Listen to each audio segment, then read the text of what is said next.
Esta é a grande lição moral que devemos aprender desta luta e dos meus sofrimentos. Valeu a pena sofrer, pois os sofrimentos deram seus frutos. Cristo avança, Cristo vence.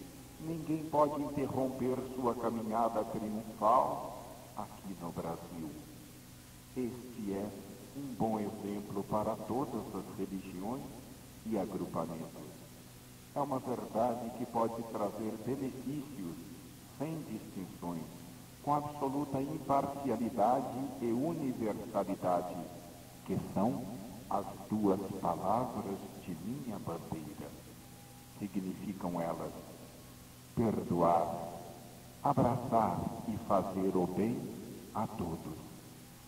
Minha conclusão, despedindo-me hoje de meus caros amigos brasileiros, não é somente de gratidão e amor. Acima de tudo, não é de tristeza, mas de alegria.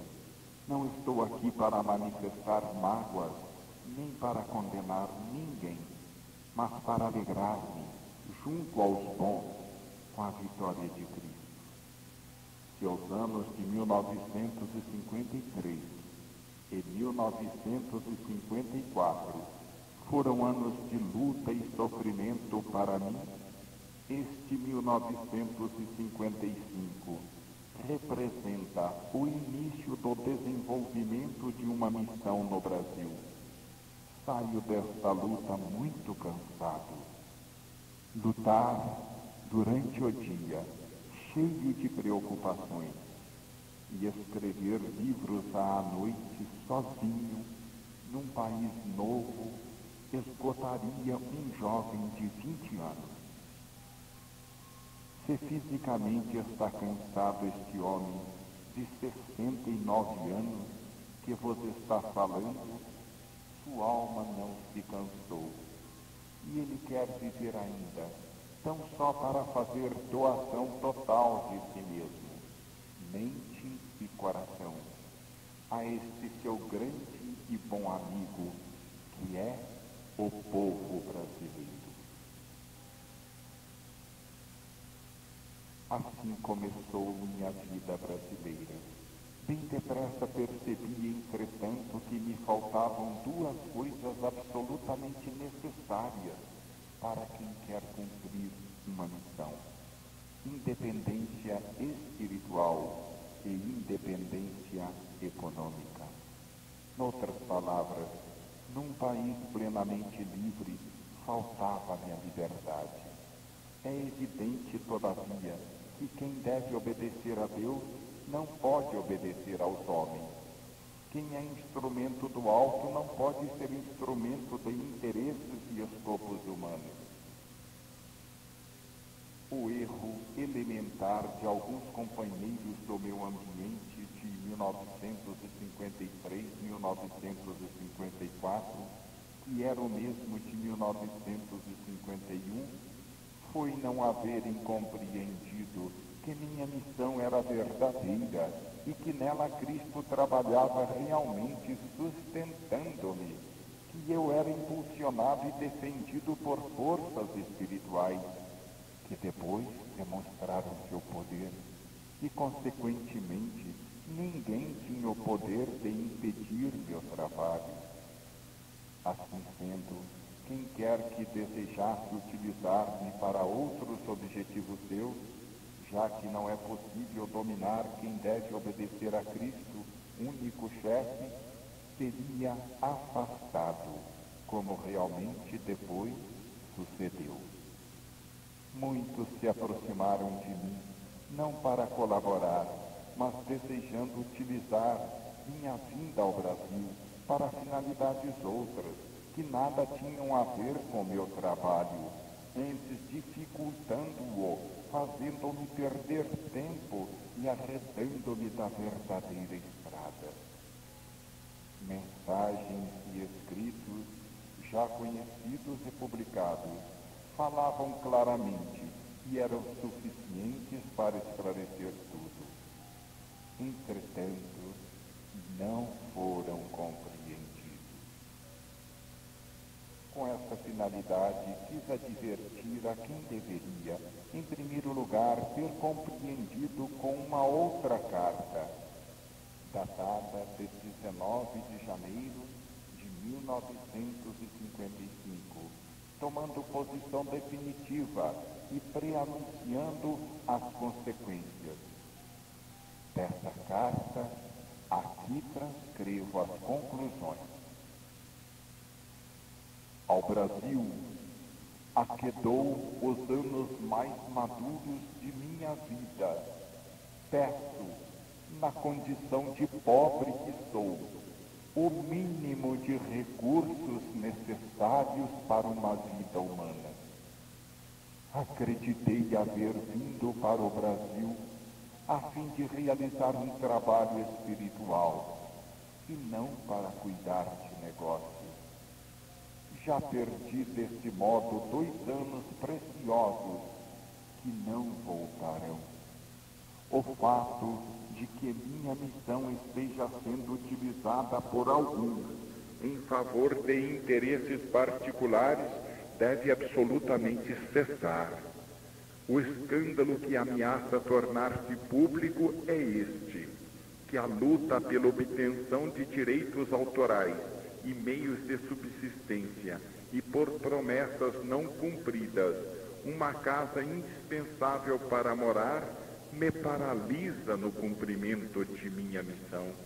Quem com isso tenta deter uma obra de Cristo, assume uma tremenda responsabilidade. Embora não se creia nela, a verdade é que existe uma lei.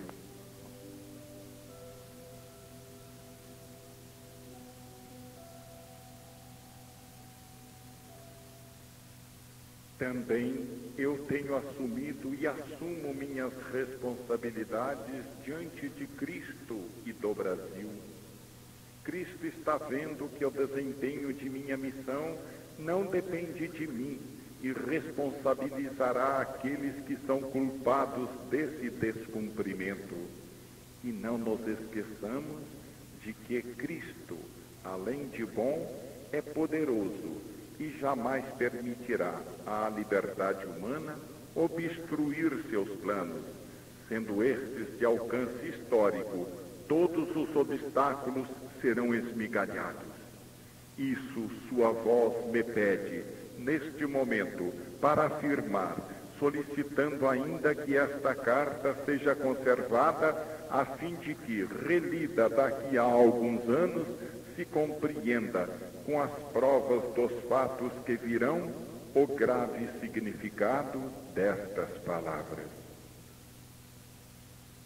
O meu dever é entregar aos espiritistas, porque no Brasil foram eles os primeiros a vir ao meu encontro, tanto quanto a todos os homens honestos e de boa vontade, uma obra ainda em seu início e cujos planos o mundo ainda não conhece, mas que me vêm sendo revelados dia a dia.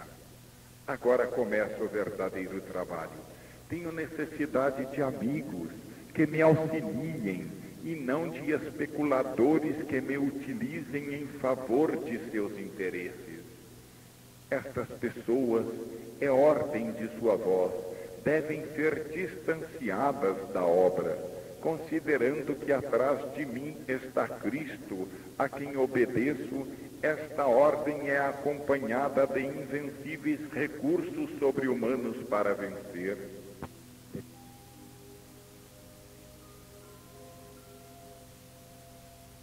Neste caso, os engenhos humanos, as astúcias do mundo, são o mesmo que lutar com a espada contra a bomba atômica. Nestes 2 anos, cada um com suas ações se autodefiniu e autojulgou diante de Deus, colocando-se, portanto, na desejada posição em face da obra. E o mundo também observa. Eu vivo sob refletores no palco do mundo. Quem de mim se aproxima é visto sob os mesmos refletores. também o hemisfério norte, a Europa, os Estados Unidos, nos olham. E tudo o que acontece é escrito no livro de Deus e não se apaga mais. Somos todos chamados a colaborar numa obra imensa. Eu não passo de um pobre instrumento que necessita da cooperação de outros instrumentos. É chegada a hora de nos pormos a trabalhar, tomando cada um a sua posição exata e bem definida. A mensagem de sua voz, dada em Pedro Leopoldo em agosto de 1951, deve tornar-se realidade. Ninguém poderá alterar os planos de Cristo, ninguém poderá detê-los. Hoje o Brasil foi escolhido. Espera-se agora se aceitará ou não. Um novo exército, porém, já se está formando, pois no Brasil as almas boas e sinceras são muitíssimas.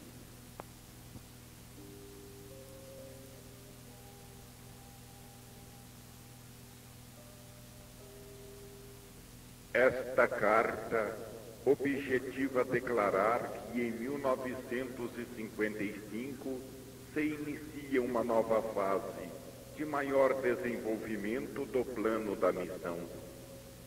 Tudo o que foi feito até agora foi tão somente uma preparação. Resolvamos rapidamente este absurdo a que o mundo esteja assistindo, isto é, que uma obra como esta possa estar à disposição dos interesses de um editor ou do proprietário de uma casa, e ponhamos-nos todos a trabalhar. Quais instrumentos da mesma obra?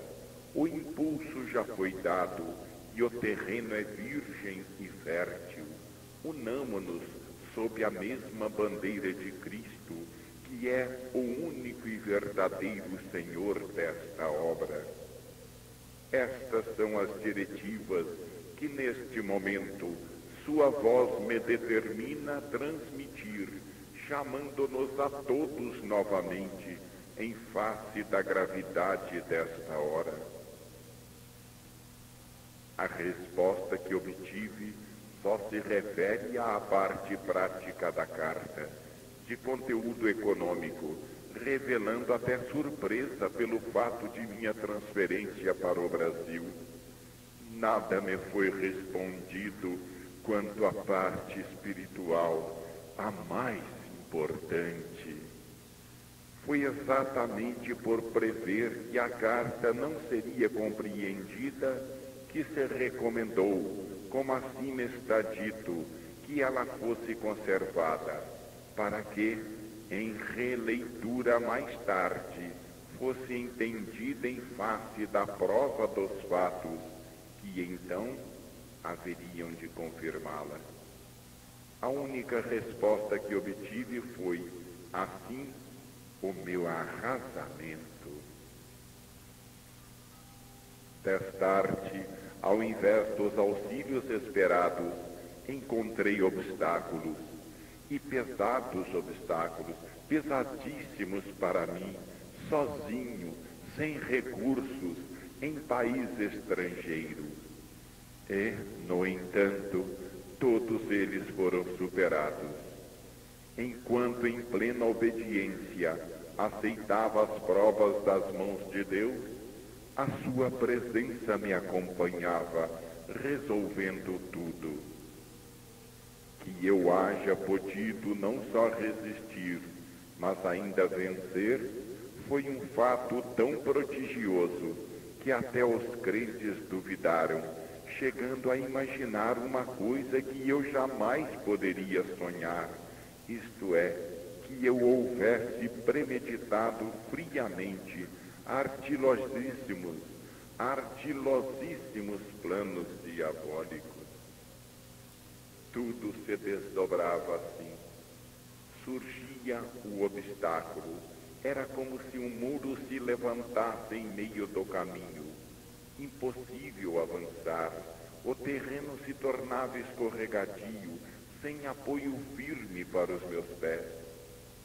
Mistérios, equívocos, mal entendidos, promessas tranquilizadoras que não se realizavam, esperanças de ajuda que depois se dissipavam, uma atmosfera enganosa de neblinas e miragens, um mundo de coisas vagas e inalcançáveis, de palavras carinhosas, afáveis, fraternas, mas vazias, inconsistentes e sem resultado.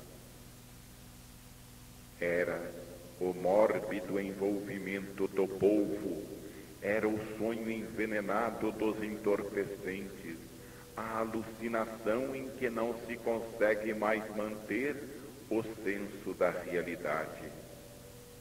Nesse mundo singular de coisas evanescentes, onde as palavras assumiam os mais estranhos significados, menos o verdadeiro, nesse mundo fugidiço da realidade, somente sua voz, firme, me advertia sempre.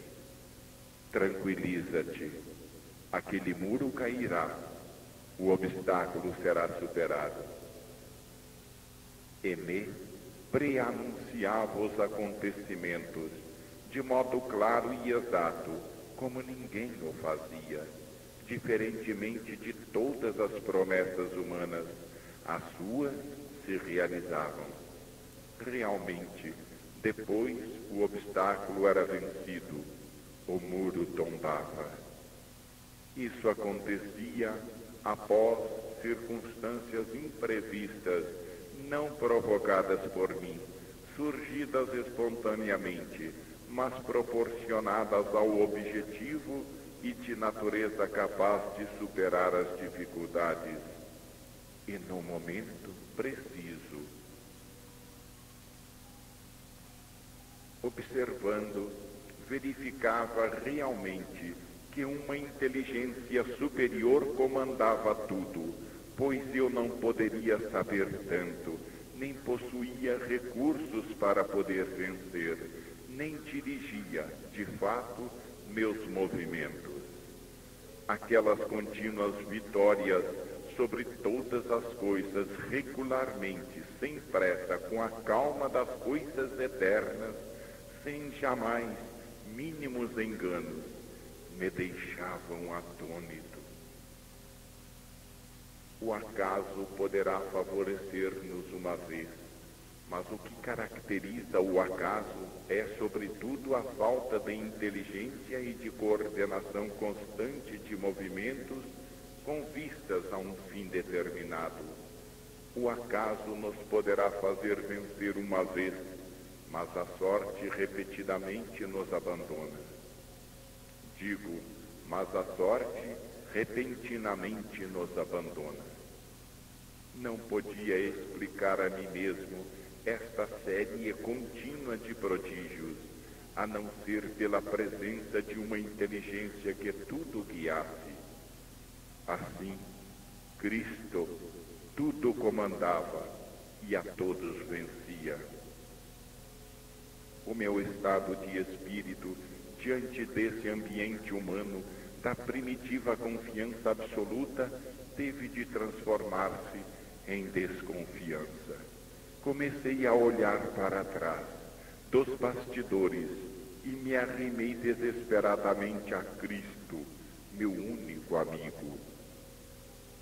Cristã e fraternalmente se disse de mim, dos meus, tudo o que se pode inventar de mais calunioso e inverossímil. Embora se dissesse o contrário, na verdade, eu não pedia riquezas, porque bem sabia não ter nenhum direito a elas. Entretanto, pedia, por saber que tinha direito a isso, a palavra sincera do amigo, e não aquela névoa que me fazia perder o senso da realidade, impedindo-me de prover às minhas necessidades e defender-me.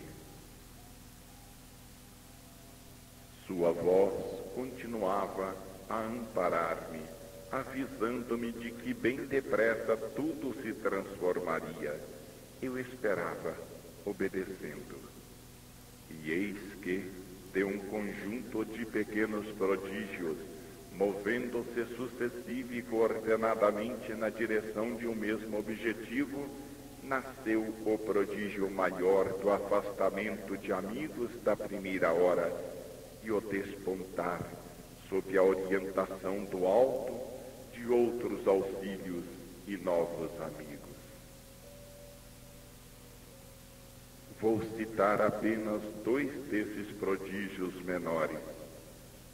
Quando, em julho de 1954, me foram cortados os víveres, ou seja, a indispensável parcela mensal que recebia do editor para viver, fruto do meu trabalho, nesses mesmos dias caía do céu um equivalente auxílio, não previsto nem solicitado. Outro prodígio, em fevereiro de 1955, no dia 13, um domingo, fui notificado da supressão das parcelas mensais acima referidas. Pude finalmente certificar-me de que os prometidos auxílios dos amigos falharam. Na segunda-feira, 14, o oficial de justiça bateu à minha porta com a notificação judicial para desocupar o apartamento. O ataque desfechava seus golpes decisivos, que deveriam derrubar-me, atirando-me à rua, sem meios para viver. Nessas horas, a minha vida e a de minha família estavam suspensas por um fio. Minha fé em Cristo. Éramos defendidos tão somente pelas potências espirituais, e elas venceram. Nesse mesmo dia, de muito longe, sem que nada houvesse pedido, chegou a ajuda para comprar um novo apartamento, isto é, o dinheiro exato para isso, nem mais, nem menos. Qualquer um poderia pensar que eu houvesse projetado tudo isso. A verdade, porém, é que eu não planejei nada e tudo foi um miraculoso auxílio de Deus. Como, porém, poderiam admitir esse amparo aqueles que não acreditavam em Deus? Fui assim prodigiosamente salvo de golpes, fui assim prodigiosamente salvo de golpes duríssimos e muito bem calculados, para que a outra parte não admitisse a possibilidade da vitória. Fui salvo contra todas as probabilidades humanas, sobre as quais as pessoas práticas firmam suas bases. Salvo pelo socorro das forças espirituais, forças essas ignoradas completamente por essas pessoas, como o demonstraram. A ilação moral é que a providência de Deus não é uma ideia vã, muito ao contrário, funciona verdadeiramente, desde que se verifiquem as condições necessárias ao seu exercício.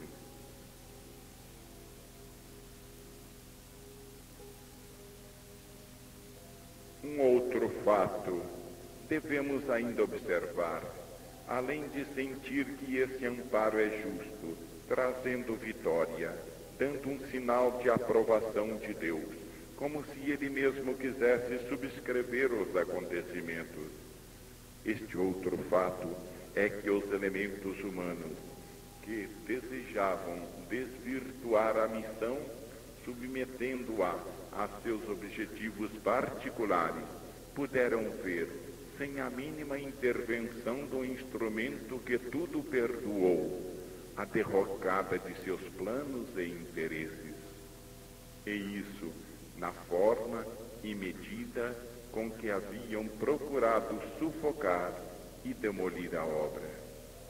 Os atingidos sabem, porque assim na verdade aconteceu com eles, que tudo isso é real, embora não cheguem ainda a ver, no caso, a mão de Deus. E a reação da lei não se deterá, enquanto tudo o que por eles foi posto em prática contra ela não tenha sido compensado. E ainda, como querem as forças do bem, que tudo comandam, eles não hajam aprendido a lição. Como é possível crer que Deus permita que se possa abusar das ideias e das coisas santas, pelas quais tanto sofrem e se sacrificam? E, no entanto, esses princípios morais são difundidos e pregados em toda parte, por todas as religiões. Importa compreender que a falta não foi cometida contra mim, que nada valho, nem mereço defesa. Foi contra Deus, contra os princípios fundamentais de sua lei. E meu perdão não pode ter a força de impedir a reação daquela lei. Como pode quem faz uso diariamente desses preceitos ignorar que eles se realizam depois, de fato? À vista disso, fui obrigado a publicar avisos na imprensa, e todos os leram, tendo por fim acabar, tanto quanto poderia fazê-lo, com o sistema de recolhimento de donativos, cuja proveniência desconhecia, fundos esses nominalmente destinados a ajudar-me. Significavam eles para mim um peso de responsabilidade moral, embora não me trouxessem, no oceano de palavras destinadas a saciar-me, qualquer sustento que me permitisse cumprir o trabalho de minha missão. Afastemo-nos, contudo, desse mar de tristezas e dirijamo-nos para praias mais luminosas. Toda prova tem seu fim, toda paixão deve derramar-se na ressurreição. No requintado tormento de 2 anos, havia sido pago o tributo de ingresso na nova terra.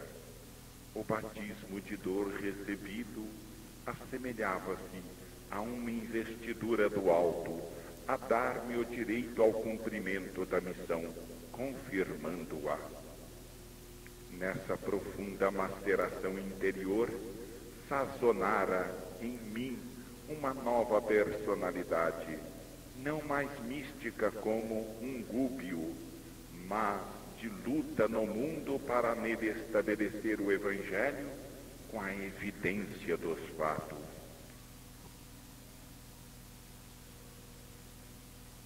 Tudo isso, se para quem não compreendia a lei, violando-a, se traduzia em destruição, para mim, que para viver a lei havia sofrido, resultava em construção. Em 1955, houve a mudança da guarda, isto é, um outro grupo de amigos substituiu o antigo, novos amigos que me testemunharam a grande bondade do povo brasileiro, em que sempre confiei. Desta maneira, afastaram-me os elementos negativos que faziam parte do grupo de 1951. A eles nada mais se pedia, apenas que não fizessem deter a obra, nenhum ressentimento, nenhuma reação. Somente Deus sabe e julga. Devemos, portanto, em tudo, confiar-nos a Ele. O que aconteceu foi tão só um ato de legítima defesa, para que a missão pudesse cumprir-se, já que ninguém tinha o direito, nem deveria ter o poder de sustar a obra, pela qual Eu havia sacrificado tudo.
Iniciou-se então, em 1955, o trabalho livre, em que não mais os homens, mas somente Cristo dirigia. Nesse ano foram lançadas as bases concretas da missão. Em 1956, começara a elevar-se a nova construção sobre esses fundamentos. Nesse período, na verdade, foram escritos os 3 volumes da primeira trilogia da segunda obra. Estou aqui no Brasil não para desfrutar a vida ou para repousar, mas para cumprir minha missão, última consequência dos primeiros pactos solenes assumidos na Sicília em 1932. Estou aqui para prestar contas do meu trabalho, explicando não só as dificuldades superadas, mas ainda o esforço realizado em tão duras condições. Exporei como nasceu a segunda obra, o que aconteceu com a primeira, a fim de nos orientarmos em face dos acontecimentos e fixar os aspectos característicos desse período de minha vida. Cada fenômeno tem sua lei e nenhum mecanismo pode funcionar senão de acordo com as normas impostas por sua natureza. Todos compreendem que à força de pancadas não se pode fazer trabalhar um relógio de precisão, nem fazer funcionar um rádio. Se não se seguirem determinadas normas, o instrumento não obedece. Não é problema de querer ou não querer. Ora, uma pessoa que escreve por inspiração, como também acontece com os artistas ou com quem quer que elabore um trabalho original de pensamento, é um instrumento delicadíssimo que sente os efeitos de todas as condições ambientais.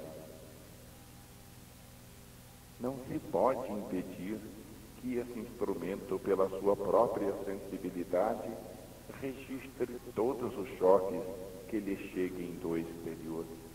Acresce que esses choques que se lhe transmitem, ampliados pela sua hipersensibilidade, e assim se imprimem na obra que o mesmo instrumento produz, nela deixando vestígios profundos. Acontece o mesmo que na radiotransmissão, em que as descargas atmosféricas, que o ouvido humano não poderia por si só perceber, transtornam a audição até o ponto de não se ouvir coisa alguma. Nestes 2 anos, 1953 e 1954, 1954, o ambiente estava tão saturado de distúrbios psíquicos e a atmosfera espiritual se tornara de tal modo sufocadora, as vibrações dominantes se manifestavam com tão grande potência destrutiva que se tornou impossível ouvir e registrar o livro Cristo. Principiei-o, mas a necessidade de defesa me lançou na peleja e nela se absorveram meu tempo e minhas energias. Foi necessário abandonar a recepção, que em tal ambiente sofreria deformações tão pavorosas que representaria não uma expressão, mas uma violação do pensamento transmitido. Disseram que eu era vítima de ondas barônicas, e essas ondas eram justamente representadas pelo ambiente em que eu caíra. A isso se deve o fato de não haver sido escrito até agora o volume Cristo. Assim, a primeira obra foi interrompida por esse primeiro embate. Isso era inevitável. A missão nesse período se transformou em um instrumento habituado a uma atmosfera de solidão e silêncio. Deveria descer ao turbilhão infernal do mundo, porquanto aqui se completaria a última fase da missão, a de sua atuação vivida. Ele se arriscou, pelo menos, a paralisar seu trabalho, sem poder produzir mais nada. E isso teria acontecido se não fosse a proteção das forças do alto, que tudo haviam previsto e velaram. De permeio estava a vontade de Deus, e contra esta as forças do mal nada podem. Ao contrário, elas são utilizadas a serviço do bem, e, neste caso, concorreram para produzir uma nova maturação do instrumento. A dor sempre pode produzir um fruto, por ser um mal a fecundar um bem. Perigo haveria se os homens práticos que conhecem o mundo e sorriem dos sonhadores do ideal conseguissem destruir tudo e assim atacassem a fonte para sempre. Os que dizem conhecer a vida não compreendem que para instrumento poder ser utilizado e frutificar é indispensável lhe sejam concedidas, pelo menos, condições de sobrevivência. Repetindo, os que dizem conhecer a vida não compreendem que para um instrumento poder ser utilizado e frutificar, é indispensável lhe sejam concedidas, pelo menos, condições de sobrevivência. O espírito é algo delicado que, para poder exercer sua função, deve ser tratado com inteligência, sinceridade e bondade. Bondade substancial e não apenas de boas maneiras. O instrumento em tais mãos ser-se-ia arruinado definitivamente, se não existissem as leis da vida a protegê-lo. Mas ele não parou de trabalhar, não se deixou destruir. A vida reagiu nele e ele se pôs a funcionar de outra maneira. Resistiu, não desejou morrer e para sobreviver adaptou-se, transformando-se. Sua atividade em vista disso tornou-se diferente e seu trabalho foi encaminhado para outra direção. E assim, de um mal nasceu um bem e ele se renovou. O instrumento recebeu em cheio o abalo e o absorveu em profundidade. Assim sendo, pelos sábios processos da técnica da vida, o choque se contraverteu, reemergindo, transformando em bem. A personalidade do instrumento modificou-se. Se, Quando, sob a tempestade, não teve condições para produzir o que estava programado, sua produção não cessou, mas tomou rumo diverso, navegando em outros mares, em busca de novos horizontes. Daí nasceu uma nova obra, a desenvolver um novo tema, com um estilo novo, sólido, terreno, positivo para os práticos, um estilo de batalha, adaptado ao mundo em que a missão deve agora cumprir-se.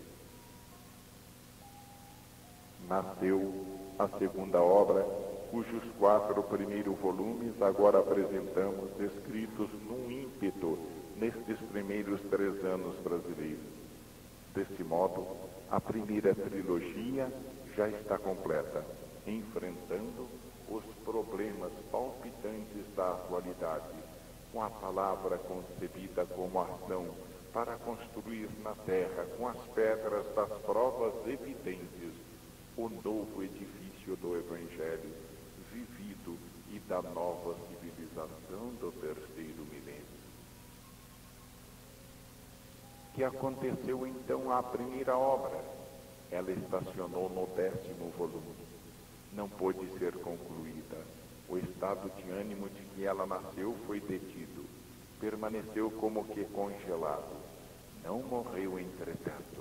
Refugiou-se apenas em estratos mais profundos, esperando emergir de novo um dia, quando findarem os gelos do inverno e ressurgir a primavera. É assim que a vida se defende. A primeira obra ficou como uma semente sob o solo, à espera de renascer. Nada se perdeu. Por certo, o reinício foi somente adiado.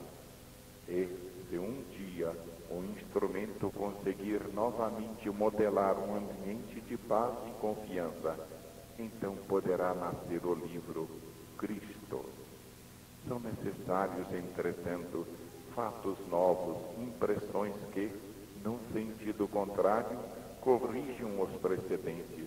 São necessárias mudanças estáveis que deem tempo ao instrumento depurar-se dos choques recebidos e lhe garantam tranquilidade e confiança necessárias a que tais livros de sublimação espiritual possam ser escritos.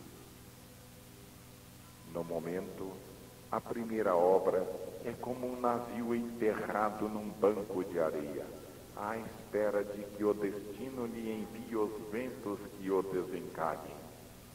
Por enquanto, o espírito sofreu uma contração para seu interior, negando-se a manifestações externas. Fecharam-se as portas para aquela categoria de conceitos e tudo se cala. Até que mude o ambiente, nada aparecerá nem será dito sobre aquele tema. Num ambiente a qual há destes 3 últimos anos, o pensamento conexo a Cristo não pode surgir. Acusações mútuas, acusações mútuas são inúteis. Estabelecidas as causas, as consequências são fatais. Absurdo pretender que a água não gele a 0 graus. Seria necessário não a levar a essa temperatura. Seria preciso não provocar as causas. Uma vez atingido aquele ponto, a água não pode senão congelar-se. É indispensável inteligência para compreender a delicadeza do instrumento, a fim de não o prejudicar. Todavia, tal poder de intuição não se encontra no selvagem plano biológico da luta pela seleção e vitória do mais forte. Daí ser fatal o choque, e assim tem acontecido todas as vezes que um ideal desce à terra para nela ser implantado. E, no entanto, ele representa o maior estímulo à evolução.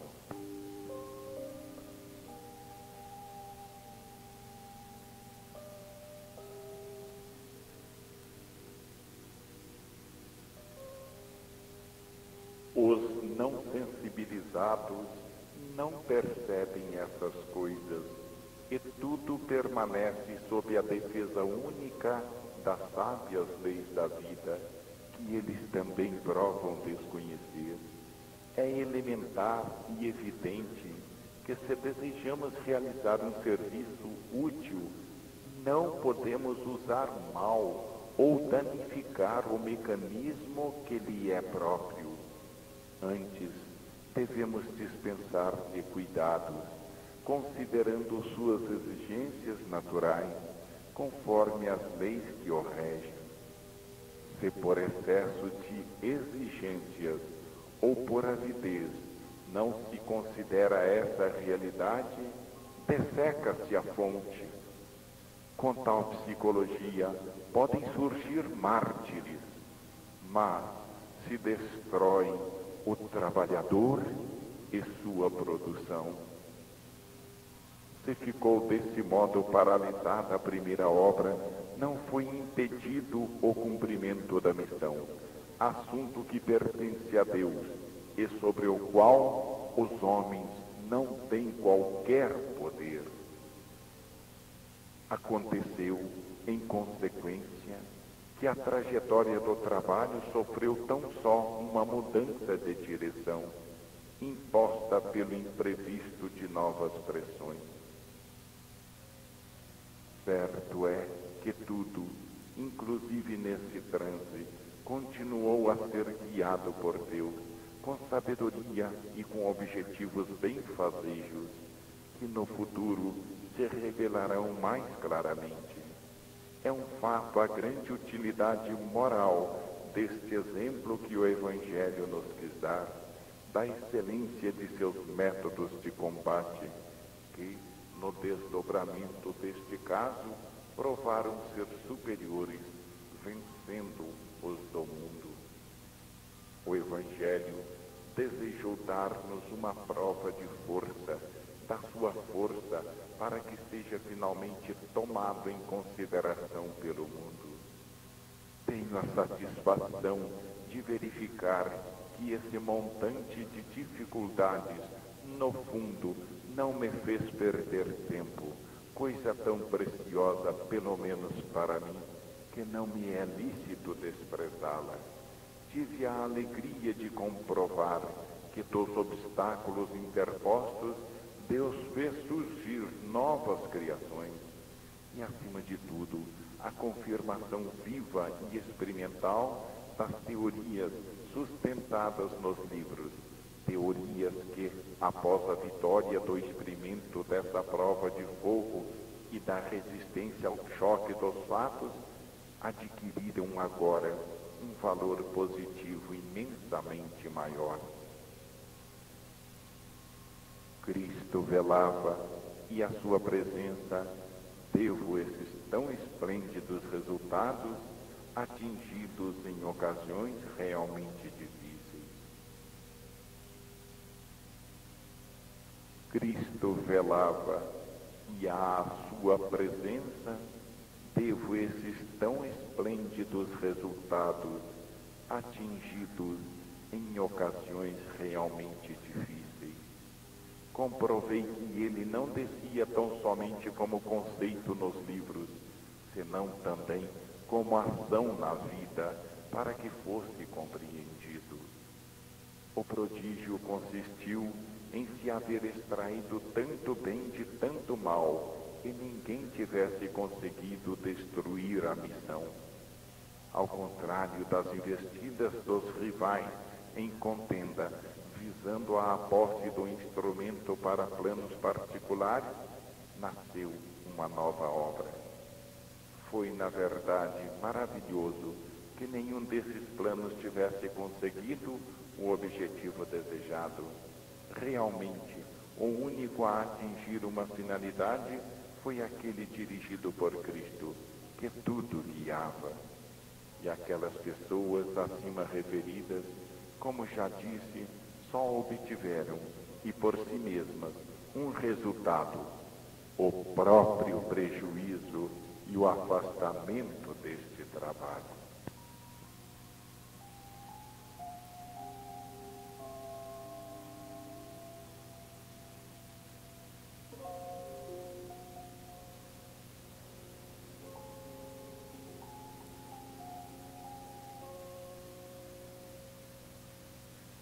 A barreira já foi ultrapassada e em 1956 poderemos apresentar os 4 volumes da segunda obra, que são: primeiro volume, comentário, introdução à segunda obra, primeira trilogia; segundo volume, profecias, o futuro do mundo; terceiro volume, problemas atuais; quarto volume, a grande batalha. Seguir-se-á a segunda trilogia, já em preparação. São até agora quase 1000 páginas, penoso trabalho realizado sempre à noite, porquanto, durante o dia, ressoava furiosa a tempestade já acima narrada. Esta segunda obra será toda revista por mim em sua tradução para o português, de modo que eu mesmo possa assegurar-me de sua fidelidade e exatidão. Não conhecendo até pouco tempo o português, nenhum controle do gênero me foi possível para a primeira obra. A segunda obra, em boa apresentação gráfica, como a primeira, deverá ser oferecida a um custo unitário relativamente inferior ao da outra. Tanto quanto lutei para que meu nome não servisse de pretexto para recolhimento de fundos ou negócios, assim o faço agora, a fim de que meus livros não se tornem mercadoria, permanecendo independentes o mais possível de tudo o que seja transação comercial. Com isso, procurarei não só oferecer edições que se beneficiaram de meu cuidado pessoal, mas ainda continuarei minha luta contra o dinheiro, que é o maior inimigo de todas as verdadeiras obras espirituais. Devo, sobre o assunto, fazer declarações importantes. Nestes anos, foi dito, entre outras coisas, que eu desejava enriquecer-me. Tenho absoluta necessidade para poder viver e, desse modo, realizar meu trabalho, de uma casa para morar e de meios materiais para a subsistência própria e da família. Jamais, porém, desejei a riqueza, pois não posso perder meu tempo a defendê-la. É inegável que a independência econômica me é necessária, pois sem ela eu cairia num estado de escravidão, em que seria impossível meu trabalho. Obtida essa independência indispensável, o resto é para mim tão só uma condição para o meu trabalho. Resto que me pesa, tanto que já o rejeitei na Itália. Estou despendendo a metade de meu tempo e minhas energias em viagens para proferir conferências. É um penoso esforço para mim, mas o faço sem qualquer remuneração material. Como posso continuar a fazê-lo e tudo o mais que devo fazer, se não encontrar recursos para viver?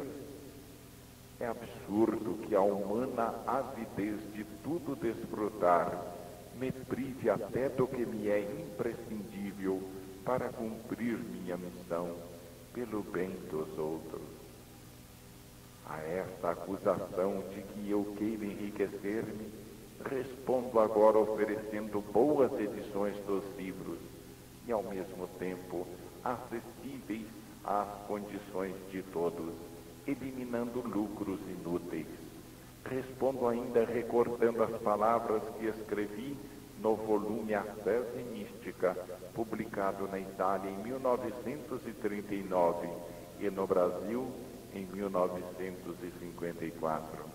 Em seu capítulo Minha Posição, defini minha missão, qual hoje se está desenvolvendo, e aqueles princípios a mim expostos tenho permanecido fiel.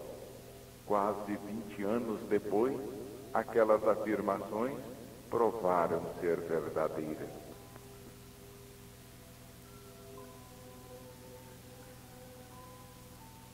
Peço ao leitor que queira conhecer minhas ideias sobre esse assunto o favor de reler todo aquele capítulo.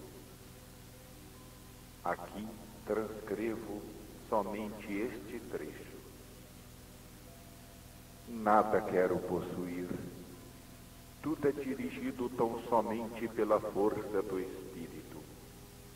Por isso, não quero nem casas, nem sedes, nem cargos, nem toda a pestilência das organizações humanas. Nada que possa arrastar os baixos instintos e estimular a sempre répidas respostas dos inferiores impulsos do homem comum. Nenhuma fetidez de dinheiro que tanto atrai os ávidos e sombrios aduladores. Estes fogem, graças a Deus, em face de um prato onde não há senão fadiga, dor, paixão de espírito. Esta é a minha segurança. Esta é a minha força diante do mundo. Repito hoje, ante o caso atual, as mesmas declarações. Desejo, portanto, que se compreenda claramente e sem equívocos meu método. Não procurar jamais dinheiro, nunca o pedir, jamais organizar qualquer tipo de propaganda, comissões ou coisas semelhantes, com o objetivo de conseguir recursos financeiros. Quem, pois, faz isso em meu nome, ou faz sem meu consentimento, contra minha vontade, com perigo e risco para si mesmo.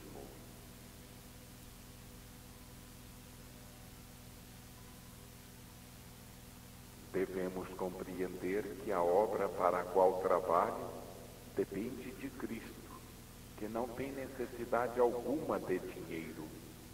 Se dele precisasse, somente a ele mesmo competiria inspirar a quem devesse trazê-lo. O dinheiro, mesmo quando deva chegar por absoluta necessidade, considerando-se o assunto em apreço, não deve jamais ser solicitado, mas somente enviado pelo alto. Aqui me encontro, não para fazer negócios à maneira de tantos, mas para dar um exemplo vivencial de que as forças espirituais são verdadeiramente as mais fortes. E posso afirmar perante Deus, toda vez que me chegaram às mãos quaisquer meios indispensáveis à sobrevivência, sempre e somente o foram desta maneira. Quando, por isso, para realizar meu trabalho, me foi imprescindível possuir alguma coisa em meu nome, nunca recorri à hipocrisia de esconder o fato sob o anonimato, ou de modo impessoal, entrincheirando-me atrás de pessoas ou instituições para não aparecer. Outra coisa que desejo elucidar, contrariamente ao que possam imaginar, não desejo jamais ser chefe de coisa alguma, em sentido material ou espiritual. Aceitarei apenas honestos companheiros de trabalho, mas nunca discípulos menores sobre os quais exerça qualquer autoridade.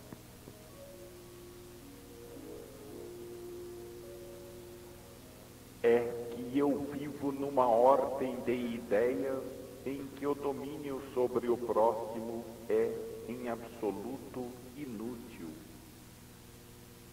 Diferentemente, Os agrupamentos humanos precisam de submeter seus associados ao comando de um só, que dirija com disciplina para manter uma ordem imposta, sem a qual tudo se desagregaria. No meu caso, é a lei que tudo mantém, e não a imposição humana. E essa lei tudo dirige interiormente, usando uma disciplina da qual ninguém pode fugir. Porquanto qualquer infração, sem que qualquer chefe a imponha de fora, acarreta inexorável pena. Meu trabalho não é de impor ideias, mas tão só de oferecê-las, difundindo-as com os livros e a palavra para o bem do próximo. Não é procurar proveitos pessoais egoisticamente, como em geral o fazem os que buscam o poder. Ao revés, é oferecer vantagem imparcialmente a todos, sem sombra alguma de sectarismo. É fazer com que as mentes, pelas suas infelizes experiências habituadas a desconfiar, compreendam que essas ideias que ofereço são realmente uma vantagem.